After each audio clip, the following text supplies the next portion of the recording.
दोस्तों हम आपको बता दें, आज दुनिया भर में बहुत से देश तरक्की कर रहे हैं और दुनिया भर में काफी नाम और शोहरत भी कमा रहे हैं। इन देशों ने ऐसे ऐसे कमाल के आविष्कार किए हैं जिसे देखकर कोई भी नहीं कह सकता कि ये आविष्कार इंसान के द्वारा किए गए हैं। आज के समय में टेक्नोलॉजी इतनी आगे बढ़ गई है कि हमारे काम पलक झपकते ही पूरे हो जाते हैं और यही सब करने का जज्बा हमारे देश हिंदुस्तान में भी है। हमारे देश ने भी दोस्तों बहुत तरक्की कर ली है और बहुत ज्यादा तरक्की अभी बाकी भी है। आपको हम बता दें, हमारा इंडिया इस वक्त एक गोल्डन एज पर है। अब आप सोच रहे होंगे ये गोल्डन एज क्या है। दोस्तों हम आपको बता दें कि इस वक्त इंडिया की आधी से ज्यादा पॉपुलेशन यंग है और काम कर रही है, और जो बाकी बचे हुए लोग हैं या तो वो वर्किंग एज के नहीं है या फिर बुजुर्ग हैं। लेकिन इंडिया के पास एक बहुत ही अच्छी अपॉर्चुनिटी है, यंग पॉपुलेशन। जी हाँ, ऐसा कहा जाता है कि जिस देश में काम करने वाले लोगों की संख्या ज्यादा होती है उस देश में तरक्की और विकास भी बहुत जल्दी होता है। जैसे कि आप जापान को ही ले लीजिए। सन 1964 में जापान की वर्किंग पॉपुलेशन बहुत ज्यादा थी और ये करीब सन 2004 तक रही, और इसी बीच जापान ने सबसे ज्यादा तरक्की भी की। लेकिन धीरे धीरे इस कंट्री के यूथ वर्किंग पॉपुलेशन से हटकर बुढ़ापे की ओर आ गए और तब से ही जापान की जो विकास दर थी वो कम होती गई। इसलिए दोस्तों आज से करीब 10 साल बाद यानी कि सन 2030 में इंडिया की यूथ की पॉपुलेशन सबसे ज्यादा ऊपर होगी और हमारा देश तरक्की कर रहा होगा। आइए जानते हैं क्या खास होने वाला है आने वाले टाइम में हमारे भारत में। Number 1, bullet train. सन 2030 तक हमारे देश भारत में बुलेट ट्रेन चलना शुरू हो जाएंगी, जिससे हमें कहीं दूर जाने के लिए घंटों इंतजार नहीं करना पड़ेगा। इन बुलेट ट्रेन से दोस्तों कुछ ही देरी में कहीं भी जा सकेंगे हम, और कितनी भी दूरी का सफर हम तय कर सकेंगे। ये बहुत ही आसान होगा। ऐसा कहा जा रहा है कि आने वाले समय में इंडिया के बहुत बड़े नेटवर्क में बुलेट ट्रेन ही नजर आएंगी। इसकी शुरुआत मुंबई अहमदाबाद रूट से होगी और सभी बड़े बड़े राज्यों से होकर गुजरेगी। इस बुलेट ट्रेन की स्पीड करीब 250 से 400 किलोमीटर प्रति घंटा होगी। जब मोदी जी प्रधानमंत्री नहीं बने थे तब से मोदी जी ने एक सपना देखा था कि हमारे देश में बुलेट ट्रेन चलेंगी, जिससे हमें किसी बाहर की ट्रेन पे सफर नहीं करना पड़ेगा। इसी सपने को लेकर दोस्तों आज इस प्रोजेक्ट पर बहुत ही तेजी से काम किया जा रहा है, और अगर कोई प्राकृतिक आपदा नहीं आई तो मैं सच कह रहा हूँ 2030 में भारत में बुलेट ट्रेन चलती हुई दिखाई देंगी। Number 2, pod taxi. आज के भारत में दोस्तों कहीं पर भी सफर करना देखिए बहुत मुश्किल है, क्योंकि यहाँ की सड़कों पर इतना ट्रैफिक रहता है कि अगर 2 घंटे का रास्ता है तो वो ट्रैफिक की वजह से 4-5 घंटों में आराम से बदल जाता है, जिससे लोगों को बहुत ज्यादा परेशानी का सामना करना पड़ता है। इसलिए भारत सरकार ने ट्रैफिक की समस्या को देखते हुए इसके लिए एक उपाय खोजा है, और वो उपाय है पॉड टैक्सी। जी हाँ दोस्तों, सरकार ने कुछ समय पहले गुरुग्राम में पॉड टैक्सी शुरू करने का आदेश दिया। इस पॉड टैक्सी को बिना ड्राइवर के चलाया जाएगा और ये टैक्सी जमीन पर चलने के बजाय हवा में चलती हुई नजर आएगी, जिससे ना तो ट्रैफिक होगा और ना ही लोगों को कहीं जाने में किसी भी प्रकार की कोई परेशानी का सामना करना पड़ेगा। इस पॉड टैक्सी से पैसों की भी बचत होगी, क्योंकि इसमें ड्राइवर को भी पैसे नहीं देने पड़ेंगे, और ये प्रोजेक्ट लगता है 2030 तक भारत में आ जाएगा। Number 3, Chenab bridge. भारत के जम्मू कश्मीर राज्य में दोस्तों दुनिया का सबसे बड़ा ब्रिज बनाने की तैयारी चल रही है। ये ब्रिज एफिल टावर से भी बड़ा है। ये ब्रिज दोस्तों चेनाब नदी पर बनाया जा रहा है। इस ब्रिज के बारे में बहुत ही इंटरेस्टिंग बात बताने वाला हूँ, लेकिन पहले वीडियो को लाइक कीजिए। कर दिया, थैंक यू। अच्छा देखिए दोस्तों, इसकी लंबाई करीब 315 मीटर होगी और ऊंचाई की बात करें तो वो होगी करीब 359 मीटर। इस ब्रिज को दोस्तों इतना पावरफुल बनाया जा रहा है कि ये किसी भी प्राकृतिक आपदा को भी झेल सकता है।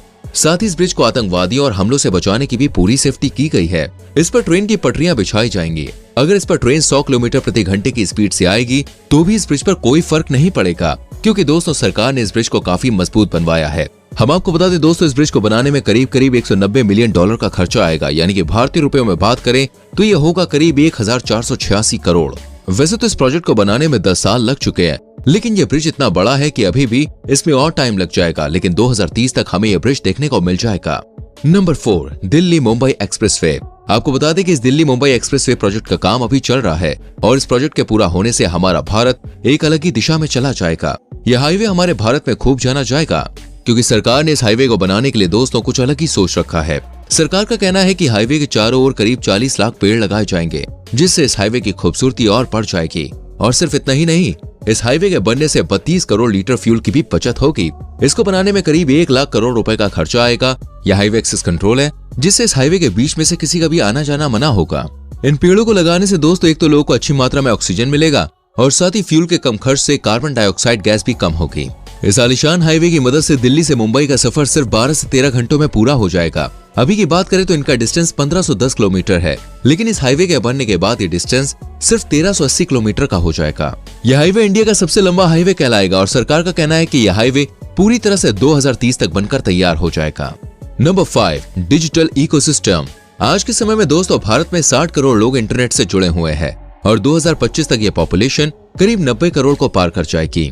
और ये पॉपुलेशन सिर्फ यही नहीं रुकेगी, बल्कि 2030 में 120 करोड़ के आंकड़े को भी पार कर जाएगी। ये इतनी ज्यादा इंटरनेट यूजर्स की पॉपुलेशन है जितनी यूरोप देश की आबादी नहीं है। इतनी भारी संख्या में जब इंटरनेट से लोग जुड़ेंगे तो हमारी डिजिटल इकोनॉमी भी बहुत ही ज्यादा ग्रो करेगी, जिससे हमारे देश में छोटे से छोटे इलाके में भी बच्चे अपनी अच्छी एजुकेशन ले पाएंगे। और आने वाले लोगों का दिमाग दोस्तों इतना तेज होगा कि हम किसी भी बाहर देश से कोई चीज मंगाने या किसी देश से मदद लेने की जरूरत नहीं पड़ेगी, क्योंकि इंटरनेट के थ्रू बहुत से लोग एडवांस हो जाएंगे और नई नई तकनीक का इस्तेमाल करेंगे। इस इंटरनेट के जरिए बहुत से लोग अपने अपने रोजगार बेहतर कर सकेंगे। साथ ही ई कॉमर्स, बैंकिंग, ये सेक्टर्स बहुत ही ज्यादा तरक्की करेंगे, क्योंकि दोस्तों आने वाले समय में हर चीज ऑनलाइन हो जाएगी। इन सारी चीजों से हमारा पूरा इकोसिस्टम ग्रो करेगा। ये सब हमें देखने को मिलेगा सिर्फ 2030 तक। नंबर 6, गरीबी को दूर करने के तरीके। आपको हम बता दें, सन 2030 तक सरकार का उद्देश्य है कि भारत में कोई भी गरीब नहीं रहेगा। हिंदुस्तान की आबादी के 80% लोग अमीर होंगे और अपने अपने बिजनेस चला रहे होंगे, जिससे ये लोग देश को एक हाई लेवल पर लाने में काफी मदद करेंगे। वहीं दूसरी ओर उस टाइम में जितने भी गरीब लोग बचेंगे उन्हें पॉलिसीज या फंड देकर गरीबी रेखा से बाहर निकाला जाएगा। इस प्रकार भारत में 2030 तक बहुत ही कम लोग गरीब रहेंगे। आने वाला समय दोस्तों बहुत ही अलग होगा, क्योंकि उस समय सड़कों पर साधारण कार्स नहीं बल्कि इलेक्ट्रॉनिक कार्स देखने को मिलेंगी। आपको हम बता दें कि भारत में कैश देखने को काफी कम मिलेगा, क्योंकि ज्यादातर लोग ऑनलाइन शॉपिंग करेंगे। उस समय जितने भी लोग अमीर होंगे वो टेक्नोलॉजी की फील्ड में काम करते हुए देखे जाएंगे, क्योंकि आने वाले समय में टेक्नोलॉजी ही सबसे जरूरी होगी। और जो कोई भी इस फील्ड को नहीं जानता होगा उसके लिए थोड़ी परेशानी खड़ी हो सकती है। Number 7, smart cities. इन स्मार्ट सिटीज के बारे में जानने से पहले अगर आपने अभी तक हमारी वीडियो को लाइक नहीं किया है तो जल्दी से वीडियो को लाइक करते हैं। तो चलिए फिर देखते हैं 2030 में कौन कौन सी सिटीज देखने को मिलेंगी और ये कैसी होंगी। टेक्नोलॉजी के मुताबिक आगे आने वाले समय में भारत में ऐसी सिटीज देखने को मिलेंगी जो चीन या दुबई के बड़े से बड़े मशहूर शहरों को भी पीछे छोड़ देंगी। और टेक्नोलॉजी की तो क्या ही बात करें, क्योंकि दोस्तों इन सिटी में हाई टेक्नोलॉजी देखने को मिलेगी जो भारत की अर्थव्यवस्था को पूरी तरह से ऊपर ले जाएगी। इस प्रकार भारत में भी बहुत से लोग सिर्फ और सिर्फ इन खूबसूरत और महंगी सिटीज को देखने आएंगे। वैसे तो भारत में इंटरनेट यूजर्स की संख्या भी बहुत कम होगी और सोशल मीडिया पर भी ज्यादातर इंडियन ही देखने को मिलेंगे, और हर जगह दिखेंगे तो सिर्फ भारतीय और उनकी गजब की technology. Number 8, super Spyra. Super Spyra building दोस्तों नॉर्थ इंडिया की सबसे बड़ी बिल्डिंग और पूरे इंडिया की सबसे बड़ी दूसरी बिल्डिंग होगी। इस बिल्डिंग में करीब 80 फ्लोर्स होंगे और ये 300 फीट ऊंचा स्काई स्क्रैपर होगा। इस बिल्डिंग को बनाने की तैयारी नोएडा उत्तर प्रदेश में चलाई जा रही है। सिर्फ यही एक ऐसी बिल्डिंग नहीं है, बल्कि दोस्तों ऐसे और भी प्रोजेक्ट शामिल हैं जो हमें 2030 तक देखने को मिलेंगे, जैसे smart city mission, Navya Ayodhya, diamond research और versatile city, Dholera gift city, Pragati Maidan revamp, नई दिल्ली वर्ल्ड ट्रेड सेंटर। ये सारे प्रोजेक्ट्स पर भी काम चल रहा है। हम मिलेंगे आपसे अगली वीडियो में। अपना बहुत ख्याल रखें। Bye bye, take care.